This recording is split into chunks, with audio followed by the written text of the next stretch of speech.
Now, let us do two very strong results in probability theory. The first one is called weak law of large numbers, and the second one is called the central limit theorem. Weak law of large numbers says that x n be a sequence of ID random variables, so they are IID, and consider the sequence of their sample means. So, that means x1 is a sample mean based on single observation, x bar 2 is a sample mean based on 2 observation, and x bar n is a sample mean based on a random sample of size n. Then weak law of large numbers says that if your mean is finite, then the sample mean will always go in probability to mu as n goes to infinity. Now, this is intuitively looks not very surprising. What it is being said is, if you are taking a sample mean, as n goes to infinity, it should go to population mean. That should always happen, because as n goes to infinity, what it means is you are exhausting your whole population. If you have exhausted whole population, your sample mean is same as the population mean, and that is what is being said over here. Now, in this case, x bar n is going to a degenerate distribution. So, to get a non-degenerate distribution, I have to normalize it in certain sense, and that is what the next result says, which says suppose variance is finite, then if I normalize x bar n by subtracting mean and divided by standard deviation, note that sigma upon variance of x bar n is sigma square by n. So, that means I am dividing it by this quantity is same as x bar n minus expected value of x bar n, which is mu, divided by square root of variance of x bar n. This quantity is same as this. So, what it says, if I normalize x bar n through its mean and variance, then in limiting sense I get a normal distribution, and that is the reason why normal distribution is so important, and that is why this result is very important. What it says is, if you consider averages and normalize them suitably, then you will always get a non-degenerate distribution, which is the normal 0-1 distribution. So, let us try to see the first part. The first part is very simple. So, for simplicity, we assume that variance is finite, because assumption says only mean is finite. So, I am assuming variance is also finite. That will give me a simpler proof. Expected value of x bar n is same as expected value of 1 by n summation I is equal to 1 to n xi, which is same as 1 by n summation I is equal to 1 to n expected value of xi. But each expected value of xi is same because they are identically distributed. So, it will be n times expected value of x1 by n, which is same as expected value of x1, which is same as mu. And that anyway we know expected value of x bar n is always mu, provided the mean exists. Let us look at variance of x bar n, which is variance of 1 by n summation I is equal to 1 to n xi, which is same as 1 upon n square summation variance of xi. Covariance terms would be 0. Each of them is same as sigma square. So, it is same as n sigma square upon n square, which is same as sigma square by n, and this is going to 0 as n goes to infinity. So, what I know is mean is going to mu, variance is going to 0. So, by a result which we did, x bar n will go in probability to mu. So, the sample mean will always go in probability to mu. So, to get a non-degenerate distribution, let us try to normalize it and then see how we get a non-degenerate distribution. So, to make the proof simpler, we assume that the common MGF of x1, x2 is finite in an interval minus h to h for some h greater than 0. So, let us define yi as xi minus mu. Now, if that is the case, then y bar n, which is 1 upon n summation I is equal to 1 to n xi, sorry yi, which will be nothing but 1 by n,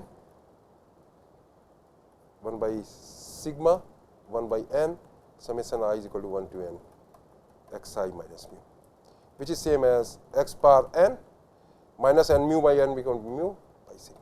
So, y bar n is nothing but x bar n minus mu sigma. So, that means I need the distribution of root n y bar n. I have to show that this is going to normal 0, 1. So, x bar n turns out to be 1 upon n summation xi, which is same as mu plus 1 by sigma n summation I is equal to 1 to n yi, which is same as mu plus sigma y bar n. So, let us define zn, which is same as root n y bar n, which is same as root n x bar n minus mu by sigma. So, what I have to show is the distribution of zn is going to normal 0, 1. So, the common MGF of y1, y2 and so on is myt, which is expected value of e to power t x1 minus mu by sigma, because they are identically distributed. So, e to power minus mu t by sigma goes outside, and then you are left with, so this is same as e to power minus mu t by sigma, expected value of e to the power t x1 by sigma. This same as mgf of x1 at the point t by sigma. So, this is what you get. And my10 is same as the mean of the y1, which is 0, because yi we have seen is nothing but xi minus mu by sigma. So, mean would be 0, variance of exponent yi is 0. What is the variance of yi? It is same as 1 upon sigma square variance of xi, which is same as sigma square by sigma square, which is 1. So, my20, which would be same as exponent y1 square, would be same as 1. Now, let us define psi 2 from minus h sigma to h sigma to r such that myt is same as my0 plus t times my10 plus t square by factorial 2, then my20 plus psi 2t. Or in other words, psi 2t, I equate over here, psi 2t is nothing but myt minus my0 minus t times my10 by t square by 2, and then minus my20.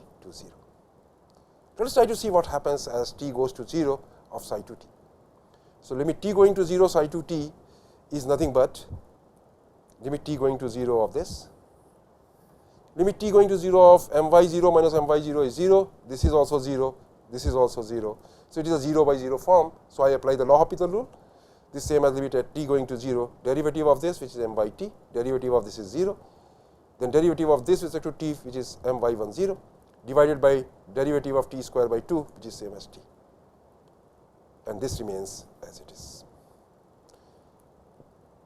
But this is nothing but derivative of my1t at point 0. So, that is why this becomes my20 and my20 was there. So, this becomes 0. So, limit t going to 0 psi 2t is 0. So, now I will try to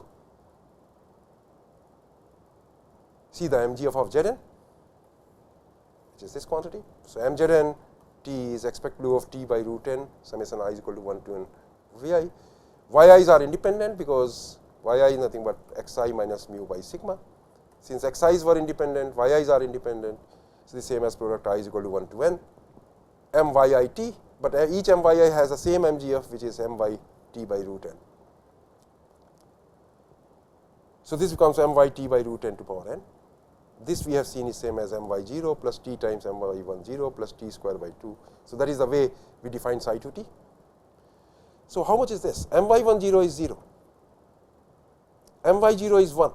So, the same as 1 plus t square by 2 and I keep outside. my20 is expected value y1 square, which we have seen is 1, plus psi 2t by root n to power n. So, this again becomes is of the type 1 plus Cn t by n to power n, where Cn t is nothing but t square by 2 into 1 plus psi 2 t by root n. Where does this goes to as n goes to infinity? So, this goes to t square by 2, 1 plus psi 2 0. Psi 2 0 we have seen is same as 0. So, it goes to t square by 2. So, that is why this whole quantity would go to e to power t square by 2. So, mZn t would go to e to power t square by 2, but e to power t square by 2 is nothing but the mgf of normal 0 1. So, this proves that Zn would go to normal 0 1, which is equivalent to saying that root n x bar n minus mu by sigma goes in distribution to normal 0 1. So, very useful result, that irrespective of what your parent population is, if you consider the sequence of sample means and you normalize it by subtracting the mean and dividing it by the square root of variance of x bar n, the resulting quantity would go to a random variable whose distribution is nothing but normal 0 1. So, averages after normalizations always go to normal 0 1. So, to see this remark, the weak law of large numbers implies that the sample mean based on a random sample from any point distribution can be arbitrarily close to the population mean by choosing sufficiently large sample sizes. The central limit theorem states that irrespective of the nature of the parent distribution, the probability distribution of a normalized version of the sample mean based on a random sample of large size is approximately normal. So, wherever one has to deal with probabilities involving sample mean, if your sample size is large, you can always use the normal approximation, irrespective of what your parent population is. Now, I give using the central limit theorem and using the weak law of large numbers, I give a justification of relative frequency method of assigning probabilities. So, let omega p be a probability space associated with the random experiment E. We are interested in assigning probability say P of E to an event E. Now, I want to assign that. So, what I do is I repeat the experiment E a large number of times, define for I is equal to 1 to n yi if the ith trial results in E and 0 otherwise. Then that means y1, y2, yn are binomial 1 and P of E as the probability of success, because what is the probability of success? Probability yi is equal to 1. That means probability ith result in a event ith trial results in E, but probability of E is P of E. So, that is what it says. Clearly, y1, y2, yn are ID random variables with mean as mu, which is same as P of E. Let us say Fn is the frequency of the event E, that means number of times event E occurs in first n trials. Because yi is the indicator of the occurrence of trial E, that is 1 if it occurs, 0 otherwise. So, this is same as summation I is equal to 1 to n yi. So, relative frequency Rne of event E would be Fn E by n, which is same as 1 upon n summation I is equal to 1 to n, which is same as y bar n. Now, by weak law of large numbers, I know that y bar n would go to its mean, or in other words, Rne, which is same as y bar n, will go in probability to mu, its mean, but mean is same as P of E. So, it says that your relative frequencies would always go to the probability of the event. So, it is that means your relative frequency approach is justified through weak law of large numbers. So, that is a proper way of assigning probabilities, or logical way of assigning probabilities. Let us do some auxiliary results without providing their proofs. Let xn and yn be sequence of random variables and let x be any other random variable. Suppose G is continuous and C belongs to R, and suppose xn goes in probability to C. Then G of xn would go in probability to G of C. So, that means if xn goes in probability to C, then G of xn would go in probability to G of C for any continuous function G. Intuitively, it looks all right, but one can give a mathematical proof of this. Let us see in 2 dimension H from R2 to R is continuous at point C1, C2. Xn goes in probability to C1 and Yn goes in probability to C2. Then H of xn yn would go in probability to H of C1, C2. So, in some sense, this is a result which is more general than the first result. So, what it says is convergence in probability is always preserved by continuous functions.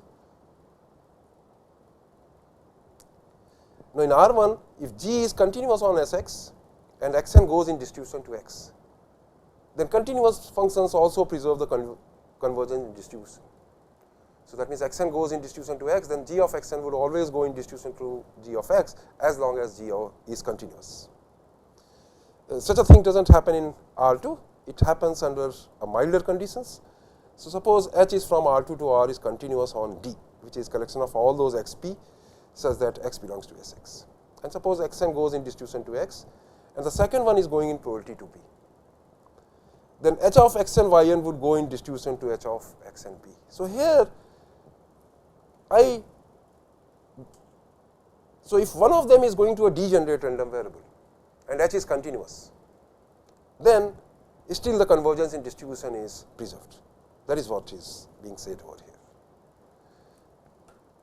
If it was convergence in probability, then it is preserved for any continuous function, but for such a preservation to hold for continuous functions in case of two variables, one of them has to go in distribution and to a random variable, and one of them has to go to a non-degenerate, or sorry, one of them has to go to a degenerate random variable, which is equivalent to saying that one of them has to go in convergence in probability.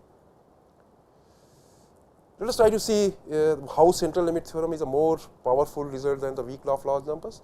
So, let xn be a sequence of IID random variables, and suppose they all have a same mean and same variance, which is sigma square.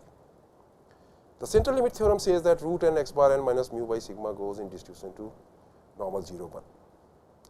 Then I know that if xn goes in distribution to x, and let us say yn goes in probability to c, then I know that by a result which we did, xn and yn would go in distribution to c of x. So, this says that because 1 by root n goes to 0 deterministically, so in probability it will go to 0. So, that means 1 upon root n into root n x bar n minus mu by sigma would go in distribution to 0 into z, which is same as 0. So, it is going in distribution to a degenerate random variable 0. So, which is equivalent to saying that it is a convergence in probability. So, that means x bar n minus mu by sigma goes in probability to mu, by sigma goes in probability to mu. So, which is equivalent to saying that x bar n goes in probability to mu. Thus, under finiteness of variance, the central limit theorem is stronger result than weak law of large numbers. But weak law of large numbers only assumes the finiteness of first movement, whereas central limit theorem assumes the finiteness of two movements. Now, these are easy consequences because all these are continuous functions. H of x, xn goes in probability to c, yn goes in probability to d. Then I know that xn plus minus yn are continuous functions of two variables. So, they would go in probability to c plus minus d. Xn yn is again a continuous function, will go in probability to cd.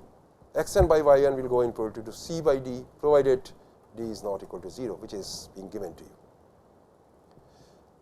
Now, to see if one of them is going in distribution to x, another is going in probability to c, then I can say that xn plus minus yn, because it is continuous, will go in distribution to x plus minus c. X and yn will go in distribution to cx, because one of them is going in probability to c. Yn upon xn would go in distribution to x by c, provided c is not equal to 0. So, these are standard results which can be proved using slightly involved mathematical arguments. Now, before I end this module, let me give these take home problems. So, let xn be a sequence of IID random variables with finite mean mu. Let x bar n is 1 upon n summation xi, Sn square is sample variance. So, these are the sequence of sample means and sample variance. I define Tn as root n x bar n minus mu by Sn. Now, if sigma, which is variance of x1, is finite, then so that Sn square goes in probability to sigma square, hence Sn goes in probability to sigma, and in that case Tn would go in distribution to z, which is normal 0 1. So, it looks like even if when I am normalizing the sample mean, if in place of sigma I put the sample variance, that quantity would also go to normal 0 1, and that intuitively looks all right, because this quantity is going in probability to sigma. So, whether I keep here sigma or Sn, the limiting behavior should not change, and that is what you have to prove mathematically. So, suppose that the cutoff is finite, then so that if I normalize Sn square, because Sn square is going to sigma square. So, if I have to get a non-degenerate distribution, I have to normalize it. So, it says normalize it by root n Sn square minus sigma square. If that is happening, then it will go to distribution to the normal 0 gamma 1 minus 1 sigma to power 4 as n goes to infinity. Now, then using this result, you can show that the student redistribution with large degrees of freedom can be approximated by a normal 0 1 distribution. This is a claim which I made in the last module. So, what happens is as n goes to infinity, we have seen the kurtosis over T distribution goes to 3, and based on that I had conjectured that T distribution would behave like a normal distribution for large degrees of freedom, and that is what one can prove theoretically using this part. So, this was all for this module. Thank you for your patience and have a great day.